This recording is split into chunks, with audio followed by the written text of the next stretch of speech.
Cullen live in 1 minute.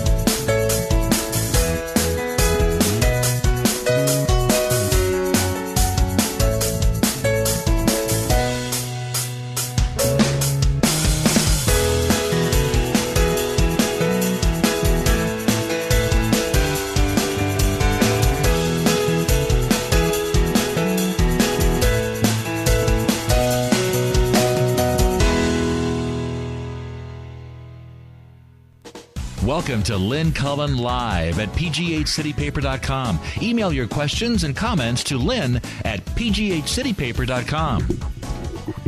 Oh, I'm just finishing up the most recent screed from a conservative against his fellow conservatives. This is somebody who, has all the proper bona fides of a conservative. Served in the Reagan administration, wrote for every right-wing publication you could imagine, the National Review and Wall Street Journal, blah, blah, blah, blah, blah. And he literally, you can tell, his brain exploded. He can't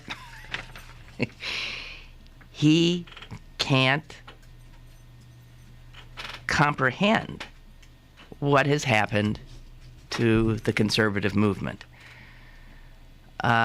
He calls it the new right, and he says it has just totally overtaken the Republican Party, and also right-wing media, from Fox News to Radio Talk, and he finds it abhorrent. It's a 5-page lament.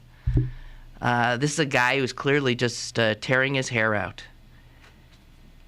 And mostly it seems that what he faults the new right for is its incivility. And he doesn't do some kind of, the Democrats are just the same. He doesn't do it. He points out a few on the liberal end that resort to, just hysterical and ludicrous name calling. But no, he's got it right. And he talks about the hysteria and massive lunacy that is promulgated by this new right, and how, incredibly, it has infected perhaps a majority of people who call themselves Republicans, so that they now regularly swallow whole absurd realities, extraordinary lies.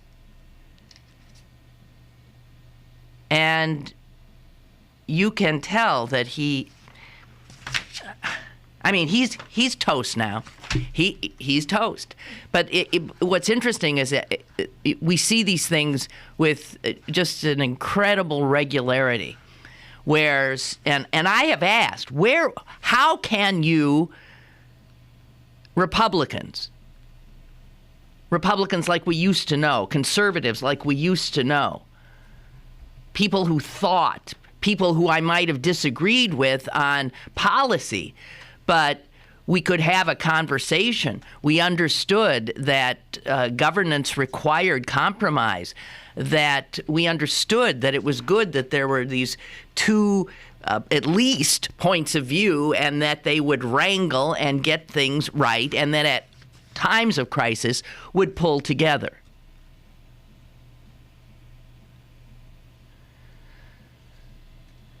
This is in Salon.com, courtesy of Daily News Nuggets today, and It is written by Michael Fumento, who is an attorney, an author, a journalist, former paratrooper. He was grievously injured in Vietnam. Wrote for the National Review, worked for the Reagan administration, as I said, wrote for the Weekly Standard, the American Spectator, the Wall Street Journal, yada, yada, yada. I mean, every conservative publication there is. And I think what sent him over the edge, it seems to be because it's how he starts his report, is that he's driving in Chicago and he sees a big billboard. And on the billboard are the pictures of three men. Ted Kaczynski, the Unabomber, Charlie Manson, the serial killer, and Fidel Castro, the ailing former president of Cuba. And under the pictures of that strange trio, Castro, Kaczynski, and Manson, it said this: I still believe in global warming. Do you? The idea being, I guess, well, I mean, Jess says, I don't get that. Well, you don't get it because it's insane. What they're saying is, here's who believes in global warming. The Unabomber, mass murderers, and communist tyrants. These three. They believe in global warming. Do you? And this conservative Fumento sees that, and he answers the question, yes, I do believe in global warming. And you'd be a horse's ass not to. And how does that equate me with mass murderers and how does that put me in the company of mass murderers and dictators? And this billboard, he finds out, was put up by an organization called the Heartland Institute. And that's what blew him away. Because the Heartland Institute is, well, I'll use the past tense, was at one time a respectable conservative think tank, for which Fumento himself had once done work. And here was the same organization gone over to the total dark side of irrational, hysterical, what passes for conservative republicanism these days. And he says this is literally insane. This is mass hysteria that the new right is putting out, and successfully so. He said anytime a large segment of society loses touch with reality, like believing that Barack Obama is not an American, that is out of touch. That's a refusal to deal with reality. And if that is not insanity, what the hell is it? He suggests it might be fear, but fear that bred insanity.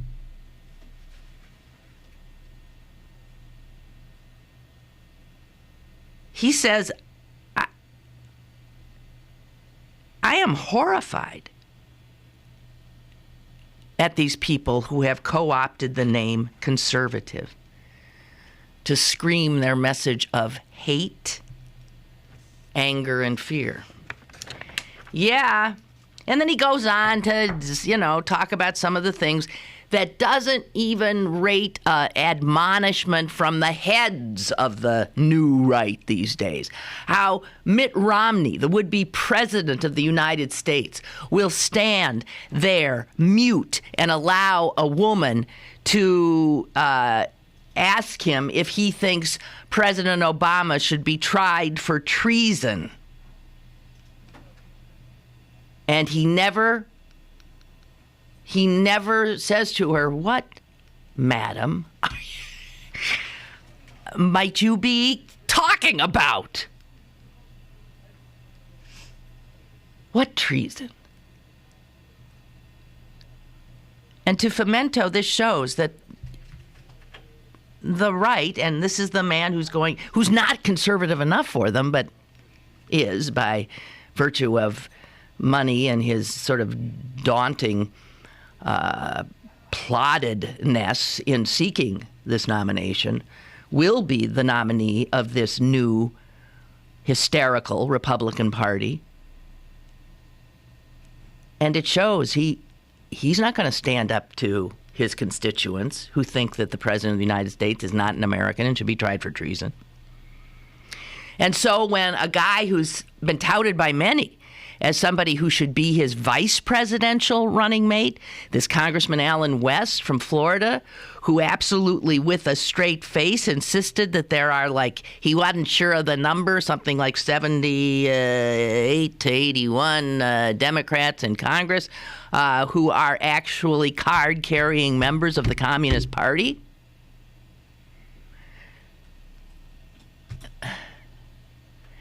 And as Fumento says, do you recall was there like immediate outrage expressed and condemnation of Congressman West's remarks by Republicans? There were a few. I wouldn't call them outraged condemnations, but they were, well, you know, Alan.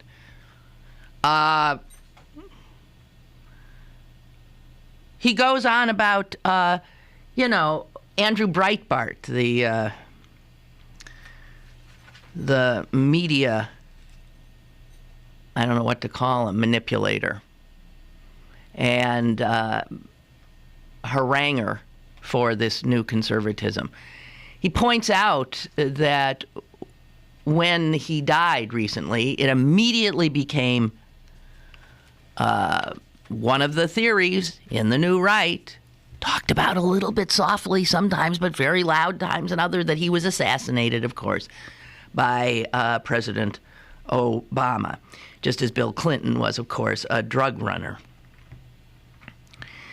Fumento points out that there's a video of Breitbart screaming at some peaceful demonstrators. I think they were protesting, I have no idea. But it was a peaceful demonstration, which he disagreed with. And Fumento says, if you look at this video from February, you're dumbstruck.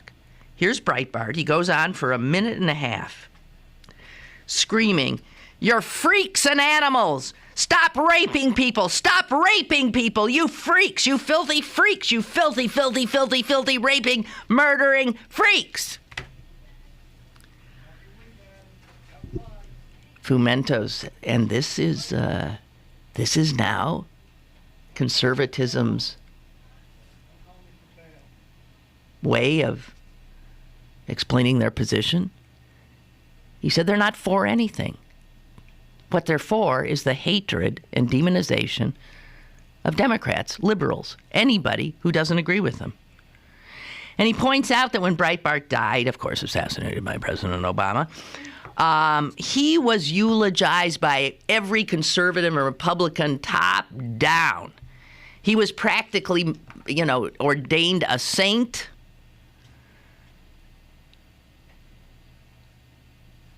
In fact, Fumento says, unbelievably, he was repeatedly said to be, quote, the most important conservative of our time, never to hold office. Fumento says, yeah, they skipped right over that William F. What's-his-name?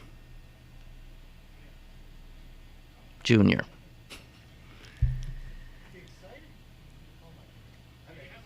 He says was nothing conservative about Breitbart.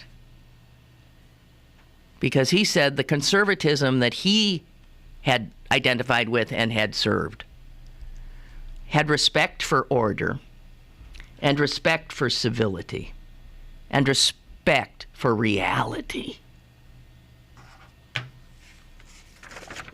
Well, he actually went looking online to see how many times.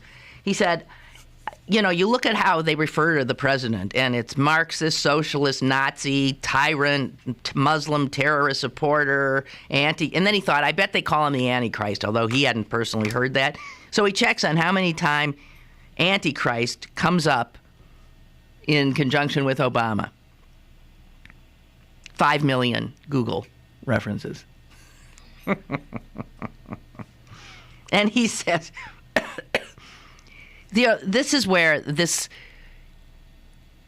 hysteria peddling, this fear mongering that is the MO of this new right, because they don't have a platform. They're just against things. They don't have any answers. They're just against things. They sit on the sidelines and let people who actually believe in government attempt to do things with one hand and one foot tied behind their backs because they don't have a partner in the Republican Party in Congress. But he says they're effective, these people, and we know that. He points out the polls that half of voting Republicans buy into the fact that Obama is maybe not an American. As a matter of fact, only 25% of Republican voters are absolutely certain that Barack Obama is an American. 1 in 4, that's it. Which means 3 in 4 Republicans, by a poll, don't think the president is an American.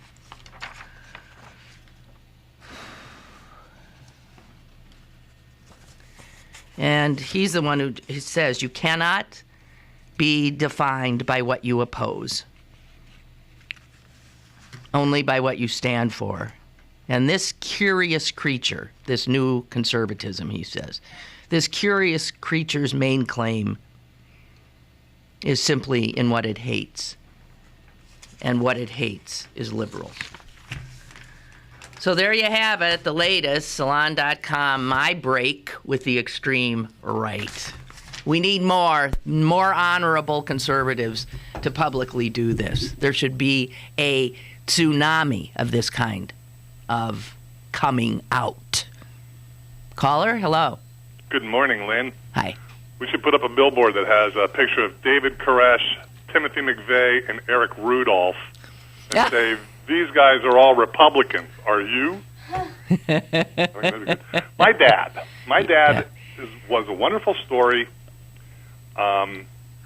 He was almost a lifelong Republican. He grew up in the Jim Crow South. He voted for Goldwater in '64. Voted Republican all of his life up until 1996. He didn't particularly like Bill Clinton personally, but he got the impression that he was going to make a lot of money under Bill Clinton versus Bob Dole. Which is true. He really did. He thought what Clinton was saying would make for a better economy for him. My dad was a millionaire under Bill Clinton for one weekend. The weekend of March 10th through 13th, 2000, when everything was at its absolute peak. For that one weekend, my dad was worth like $1,012,000.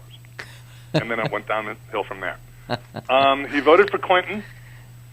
He, like most people with a brain, thought George W. Bush was totally unqualified for the office. And he would have voted for McCain until McCain picked Palin. There you go. And then he said, there's no way in the world I'm going to do this. Yeah. And so my dad, who grew up in the Jim Crow South, voted for and watched Barack Obama become president of the United States before he died. And he said the same thing, that the Republican Party they're just insane. They no longer stand for anything. Tax cuts. That's their answer to everything. Well, that's true. The tax cuts, that is their entire platform, and getting in the bedrooms of people. They're obsessed with sex and tax cuts. It seems to be pretty much it. And they've literally gone over the edge. Well, they certainly have. I mean, we all see it. But that's why I'm saying I want more, and don't you think, wouldn't you want to see more and more people like this come out and disavow, disown, and turn their back on this new conservatism? Even if it means they'll be wandering in the desert for a decade or two or three. It was the '88 election. Roger Ailes and Lee Atwater who ran George H.W. Bush's campaign. That's when the demonization really took hold. They'd always call it the L word. They wouldn't even call them liberals. Now, these guys they're the L word, like there's something, like the F word. Right. You couldn't even say it in polite company. Right. And then, of course, before Lee Atwater died, he actually apologized for the climate that he created of just, there's, I don't know who did it, who said it, whatever. I've heard the quote 100 times. I think it was like 56. Eisenhower against Stevenson. They asked some old lady, who are you going to vote for? And she says, I don't really know. I'm sure they're both really good, but I don't know who I'm going to vote for. Huh. Well, you can't even say that anymore. Oh, heavens no. No, I mean, because if the Republicans ran a reasonable, logical, rational candidate, under certain circumstances, I could vote for Eisenhower. The older I get, the more I think the first Bush was a much better president than I gave him credit for at the time. Right. He did two things that I think were remarkable in hindsight. What were they? The coalition that he put together for the first Gulf Gulf War. Yeah. He had the Arabs giving, on our side, and he kept Israel out of it. And he had a specific plan and a specific goal, and once it was reached, he stopped it. And all the people today who say he should have gone into Baghdad and finished it up, no, he couldn't, because that was not the United Nations mandate. The mandate was to get Iraq out of Kuwait. That was it. Right. And once they succeeded at that, that was it. It was all over, and all the people said, go in and get Hussein. He said, no, I can't do that, because this is the word we gave to the Arab world, that this is all we're going to do. So I really respect that. I have tremendous respect for that. Also, when he did raise taxes, despite his no new taxes pledge. Read my lips, yeah. That is a profile in courage. True. That is doing the right thing at tremendous political cost to you. Why did he do that? Because it had to be done. It was the right thing to do. He recognized that. Right. His mistake was not raising taxes. His mistake was saying he never would. But he realized, he did the math, and the economist told him, this is what you really got to do. Screw the ideology and the purity of your economic model and all this crap. You got to raise taxes, and he did. And it did cost him the election. Yeah. Well, that and Perot, I guess, a few years later. I think Perot more than anything, but absolutely true. Absolutely true. You look, Dwight Eisenhower would be excoriated by current Republicans. He would not even be considered a Republican. He would have no standing at all. We have said before, Richard Nixon is more liberal than a lot of Democrats now. Yes. And if you look at his legislative record, it makes your head spin. Because if you lay it out, you would say, well, that has to be a liberal Democrat as president. No. Too bad he was an evil snake. Yeah, right. But that was Richard M. Nixon. Yep.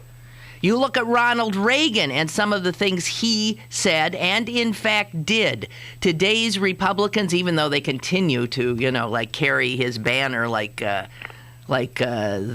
red Chinese used to, loud Mao, they would not find many of Reagan's actual policies and pronouncements properly conservative. And he would negotiated with terrorists.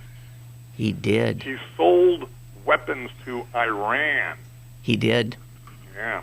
Boy, today, oh my goodness gracious, they would be shitting their pants, pardon my expression, if anybody tried to do that now. Of course, all you want to do nowadays is bomb Iran. Now, I have a emailer who's doing the equivalency thing here. He said for every example of what you're talking about on the hard right, well, let me just clarify to the emailer. I'm not talking about the hard right. I'm talking about the Republican Party. If that's the hard right now, fine.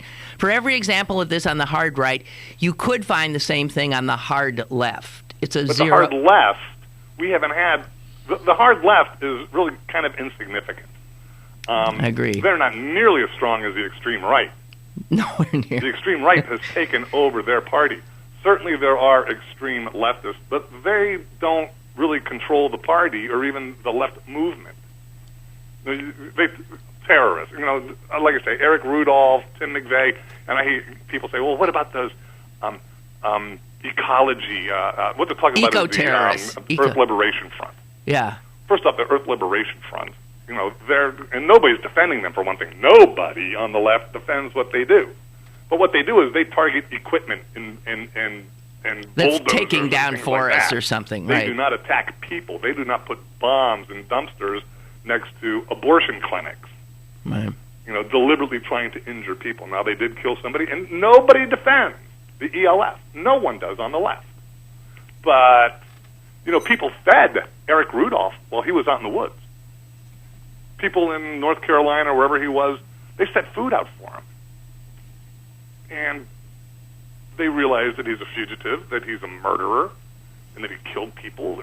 But, we kind of support his point of view because it's all about abortion and the little babies. So, they put food out for him. That's how he survived out in the woods for so long.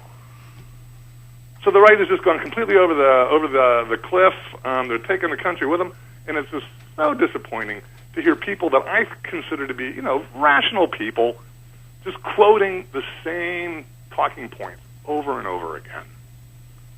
And it's almost just, you got education for 30 years, and this is the sort of population you end up with.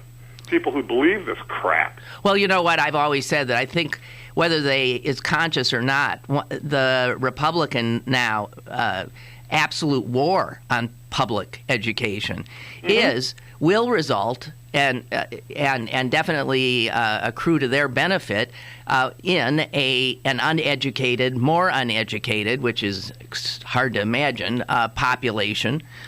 With an incredible disdain for government, so they won't bother to vote, thus allowing these Republicans to essentially do what they want. It's unconscionable. Hey, Dave, thank you as always. You're Great very call. welcome. Okay, bye. And speaking of the dumbing down of America, the Pennsylvania Association of School Administrators has come out with a survey showing what will result, what it's going to be like in the public schools of this state as a result of the constant cutting of state aid to public education. And here is what, in part, the executive director of the Administrators Association says. If this keeps up, what lies ahead for many school districts is they are barely going to be able to offer the core subjects of math, science, English, and social studies, and pretty much everything else will be gone. They did a survey of all the schools in school districts in the state and asked what they were doing as a result of having less money. And here's what they found out. 3/4 of the school districts plan to lay off staff or simply leave positions unfilled that are vacated. 61%, 2/3 of them, will increase class size.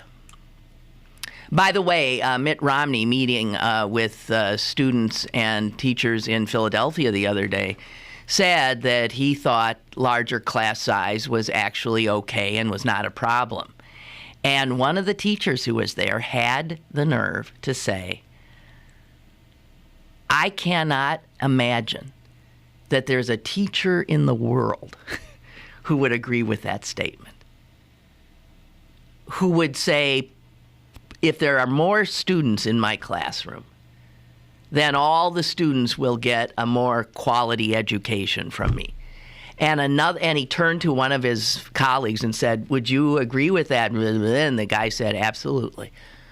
It's obvious. And he said, and I can't think of a parent who would ever say, I would like there to be more students in my child's classroom. I would like the student-teacher ratio to be even wider.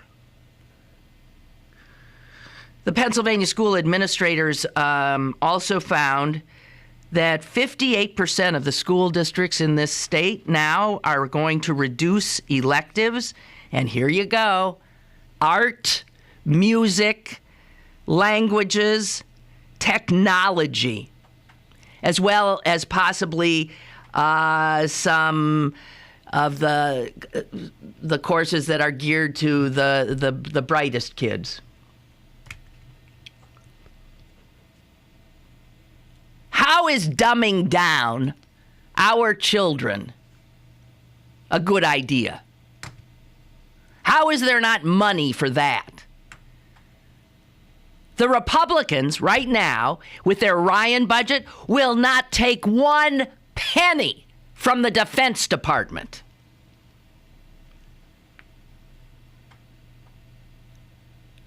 What is more of a threat to our national security? A reduced defense budget or a dumbed down population?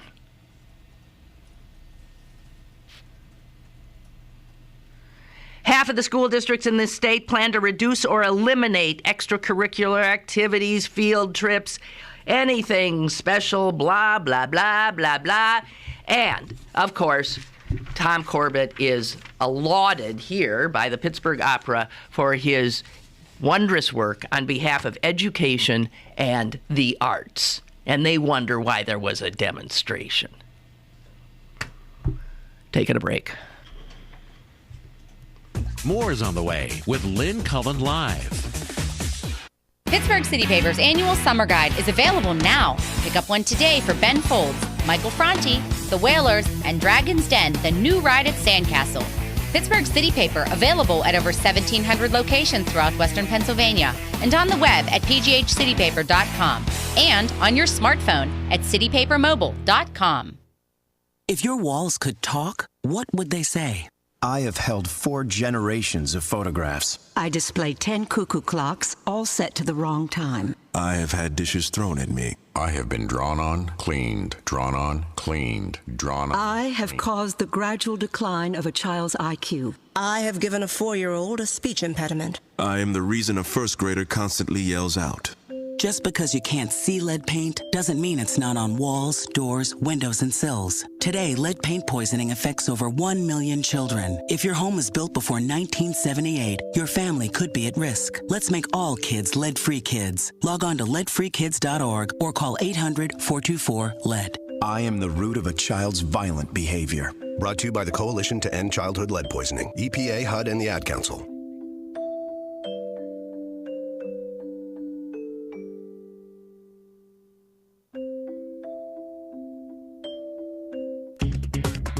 Now, it's back to Lynn Cullen Live at pghcitypaper.com. Ooh, hello there.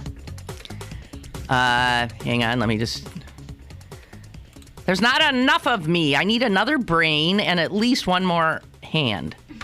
But I suppose with technology, I can maybe have that, and I can keep little supplemental brains in little petri dishes in the kitchen. And on a day when I think I'm going to have a lot to do, I can sort of like stick one on or carry it around in its little compartment. My. Another interesting piece in Daily News Nuggets today about another poll, a Gallup poll, showing that the number of Americans who identify themselves as pro-choice is at its lowest level ever. And it's below 50%. And what that means, as you see, the conservatives' incessant attack on women's right to control their bodies, their life-giving bodies. You see then that there is real jeopardy for the future of a women's right to choose. Real jeopardy, truly. And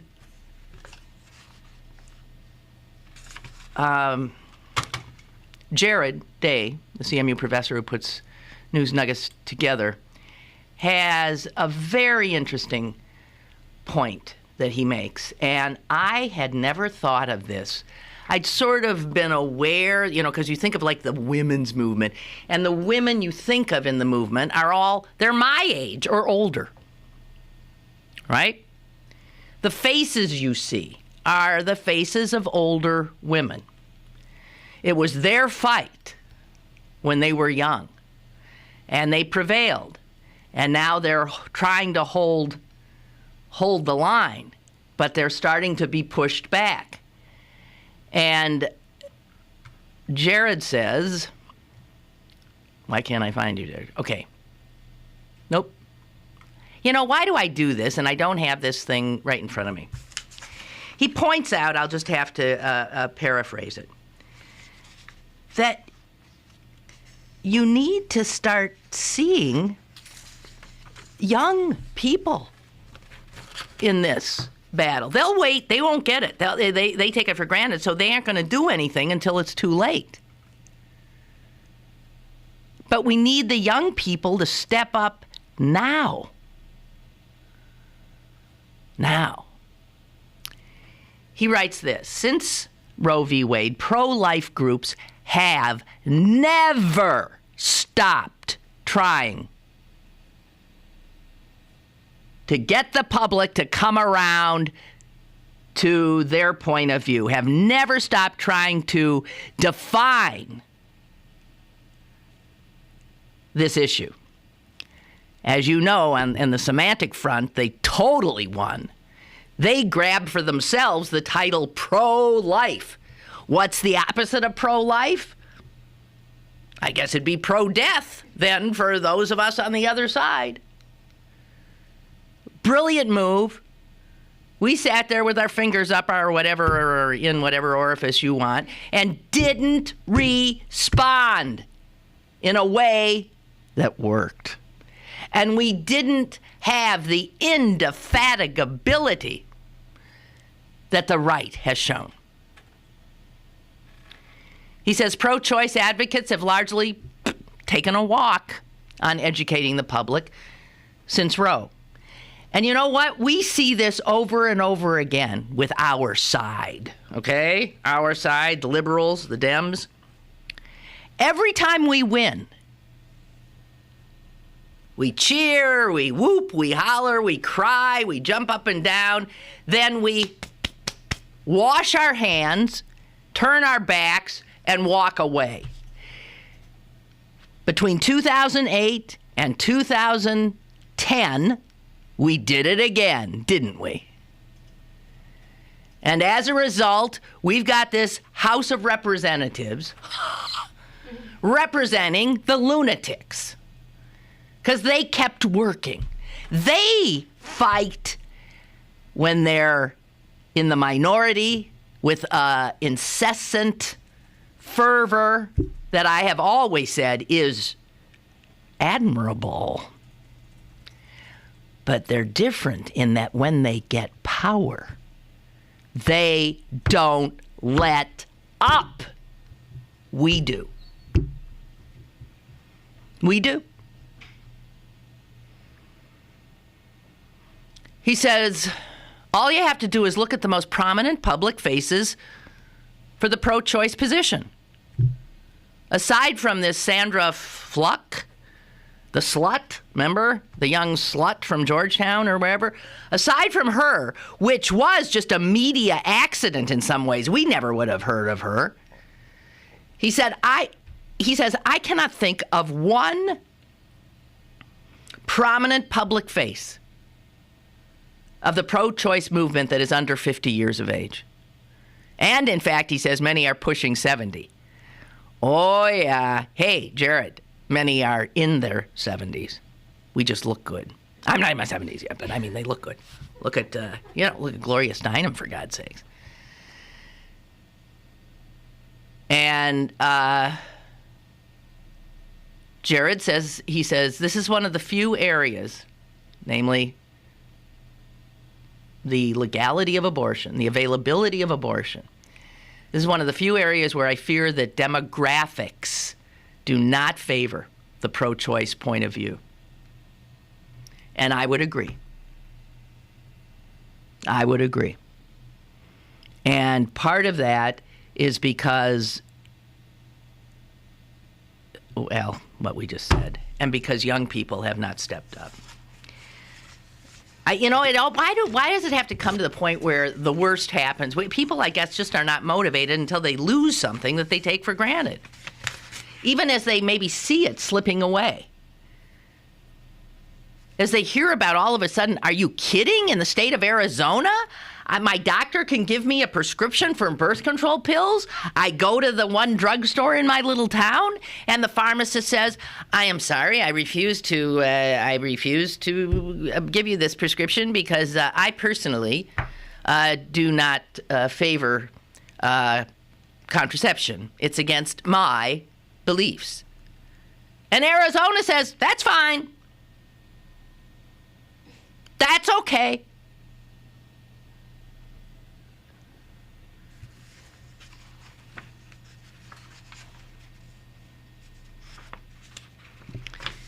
Here's another little quote about the unbelievable lunacy of the current Republican Party. This is written by Andrew Leonard, also in Salon. He says, when you watch this House the House GOP, Eric Cantor and Ryan and the whole bunch of them and Boehner, he said, you get the distinct impression that if the House Republicans were offered a chance to repeal the Enlightenment, they would leap at the opportunity. Now, obviously, I've said the same thing. They want to, what their agenda is to take us back to the 14th century. They really are opposed to everything that the Enlightenment was about. And for those of you whose history's a little fuzzy, the Enlightenment was that great sort of awakening in Europe, the flowering of science and philosophy, and the idea that humanity's ability to reason and to ferret out facts and realities and build upon that was the way for humanity to move forward, instead of just the kind of dogma of blind faith or the king knows best that had been the case. Anyone who knows anything about our revered founding fathers know that they were, more than I think just about anybody, the exemplars of the Enlightenment.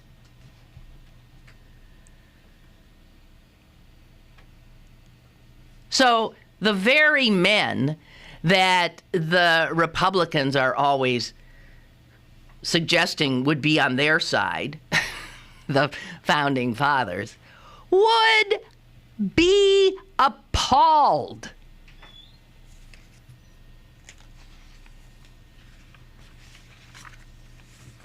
at what passes for enlightened conservatism now. Andrew Leonard writes, it is no stretch to argue that both representative democracy and the Industrial Revolution existed and flourished in large part because of the application of Enlightenment principles. The founders of this country were very much a product of these ideals. Think of Ben Franklin. Progress is built on the accumulation of knowledge, and ideological rigidity should not be able to compete against the truth. But it does in our current political climate. And it sometimes loses.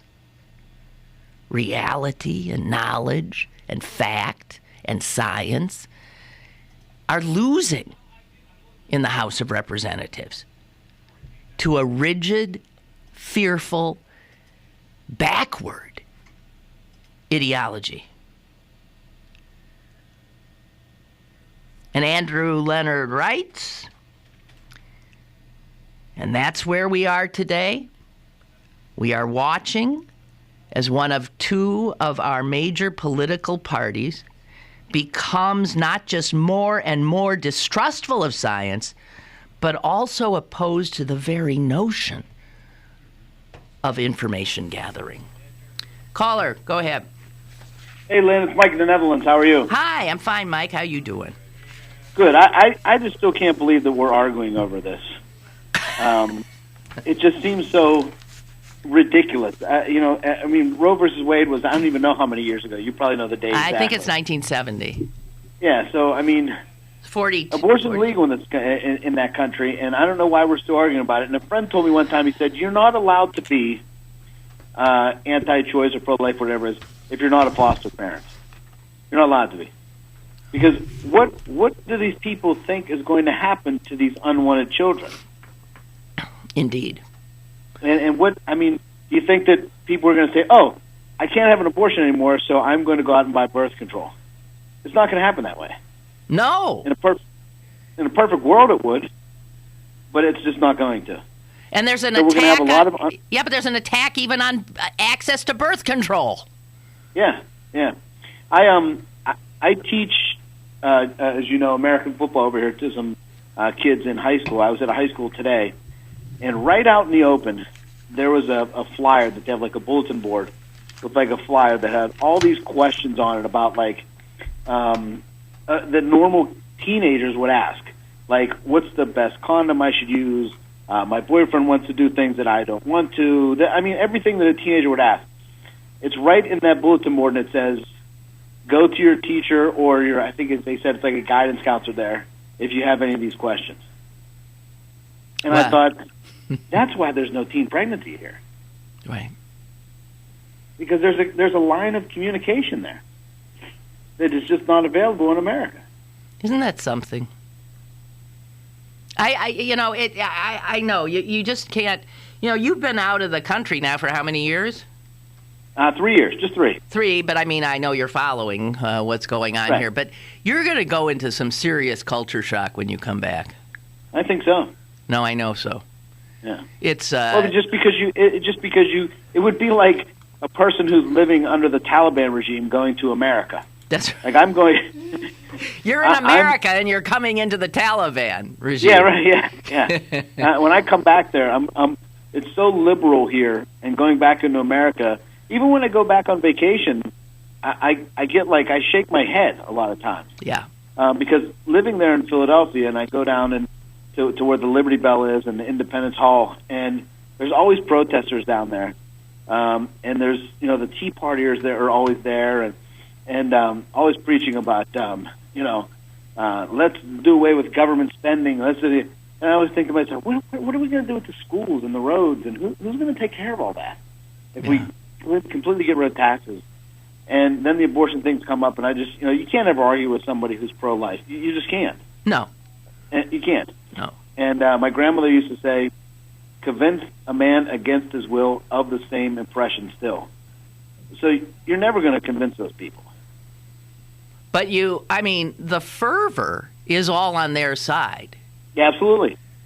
Yeah. And every day, and I've said it, right? There's just a block away from where I'm sitting right now is the Planned Parenthood office where abortions are performed. There is not a day that there is not at least one, and often many, demonstrators. In the cold, in the rain, it doesn't matter. They're there day after day. Yeah. I don't know anything similar on our side. You have to kind of, it's sad but funny to think this, is if abortion was made illegal in the United States, what would those people do? Well, they'd probably move on to stopping contraception. No, they'd move on to contraception. Yeah. Because a lot of this is fueled by religious zealotry that is in opposition to God's commandment to be fruitful and multiply. Yeah, and I talking here with somebody about abortion, and it's just, the shame that a woman in the United States feels when that happens is just not here. People over here are like, well, you made a mistake, that happens. An abortion is not something that you become a pariah like I feel you do in the United States. And it would be unbelievably frowned upon here if someone was standing in front of a facility that performed an abortion with some kind of protest sign. It would just be considered incredibly rude. Yeah. And you just don't do that to somebody else here. You just don't. And the problem is too is here, and I don't know, I'm ignorant to the fact of how abortions work, but here, I think in the first trimester you could still take a pill. Yes. Is that in America as well? Supposedly yes, but as I said, it's increasingly difficult to access these things. And if you're a girl, if you're one of the kids at that high school, you would never be able to just walk in and get one, even though by law I believe anybody over 17 has access. Yeah. So there you have it. Hey, I don't see a change. So sometimes it's futile to even argue about it because I don't know how or if it would ever change. I don't know either. But hey, always good to talk to you, Mike. Thank you. You too, Lynn. We'll talk soon. All righty. Bye-bye. All right. Bye. I have another break to take, don't I? I better do that. And do that. Okay, we'll be right back. Email your questions and comments to Lynn at pghcitypaper.com or call Lynn at 412-316-3381. Lynn Cullen Live will return in a moment. Go to bergbargains.com for great deals on tickets to the City Theater, Symphony, History Museum, and the Carnegie Museums. Check out this week's big deal featuring the top Asian restaurants in the Berg. Bergbargains.com, Pittsburgh's only online deal site where the deals don't expire. Bergbargains.com.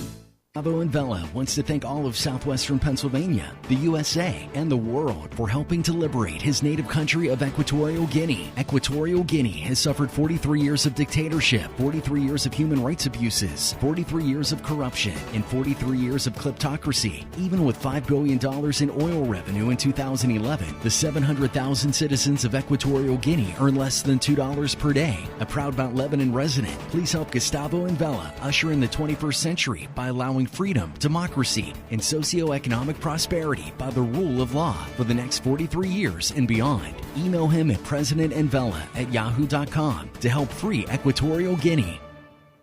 Get Lynn Cullen Live on your smartphone. Go to citypapermobile.com now for Pittsburgh City Paper's brand new mobile app. Get the latest restaurant reviews, event listings, movie times, and of course, Lynn Cullen Live on your smartphone. citypapermobile.com. Now, it's back to Lynn Cullen Live at pghcitypaper.com. I suppose you've heard of this poll that shows they found out where people get their news, and then they gave them a news quiz to see how much they knew about what was going on in the world. And they found out that people who get their news just from Fox were the stupidest people in the country. And the smartest people just listen to NPR. But here, if you look closer at this survey, it's so depressing in every way that you can't see straight. Because the difference, they were asked 4 questions, okay? Just 4 questions. And the NPR listeners, when it was an international question, international questions, got 2 out of the 4 right. And these are the A students. They got 2 of the 4 right. The Fox News listeners got 1 answer out of the 4 right.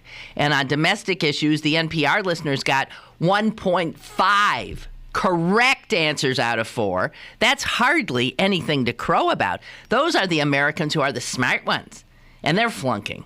And then the Fox News guys, 1.04. So let me give you the questions. Here are the questions.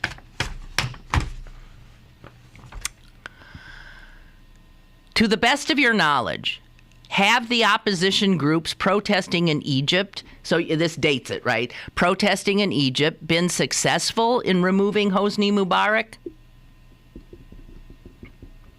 Duh. Who wasn't? Why? I mean, duh. Okay, we know that. That's yes. That's yes. Okay. How about the opposition groups in Syria? Have they been successful in removing Bashar al-Assad? Duh. That'd be no. Okay, I already just got 2 right. And I'm clearly an NPR listener. Let's see if I can best the NPR listeners by getting the next one. Some countries in Europe are deeply in debt and have had to be bailed out by other countries. To the best of your knowledge, which country has had to spend the most money to bail out European countries? That would be Germany, I believe. I think I just got 3 correct answers. 4. There have been increasing talks about economic sanctions against Iran. What are these sanctions supposed to do? I think they're supposed to force Iran to stop trying to build a nuclear weapon. Is that correct? Yes, that's correct. 4 out of 4. Ta-da! Okay, let's try. Really tough, huh? Let's try the 4 domestic questions. Which party has the most seats in the House of Representatives right now? Again, duh. That would be the Republicans. Okay, I got 1 right. I'm already up to where the Fox News viewers are. In December, House Republicans agreed to a short-term extension of a payroll tax cut, but only if President Obama agreed to what?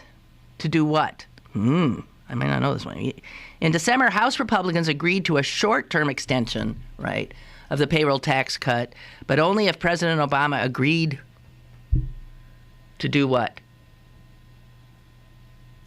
I can't remember. Keep the tax cuts for the rich? Keep the Bush tax cuts in place? I don't remember. I don't know. Okay, so I don't get that one. Uh-oh. I'm not doing perfect here. It took a long time to get the final results of the Iowa caucuses for Republican candidates. In the end, who was declared the winner? Well, I think in the end, Rick Santorum had won it, right? But he didn't get credit at the time. I think Santorum. I'm not doing too well on this. I think I'm right about that, though, so I'm now 2 out of 3. And according to official figures, about what percentage of Americans are currently unemployed? Okay, about 8.2, 8.3%. That's right. Okay, 3 out of 4. Which is so far. 1 out of 4 and 2 out of 4 is the average. You think this country and these people vote. What it tells you is Americans don't have a friggin' clue what's going on in this country or the world. And even somebody like me who sits here and yaps about this all day, I couldn't remember the one, blah, blah, blah. But if it had been asked at the time, which I suspect it was, I would have been more sure of that. I can't remember. Wow.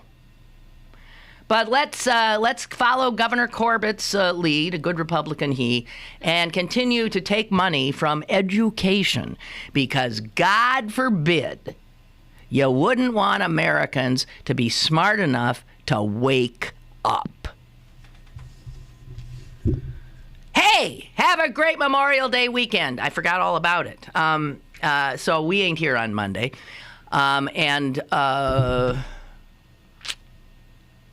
Take the time, as I should have today, I'm sorry, to think about and to honor those who volunteer to serve our country, because they are few and far between now. Few and far between, which is a true shame on us all. Other than that, have a great day, okay? Seriously, have a great weekend. Toodaloo.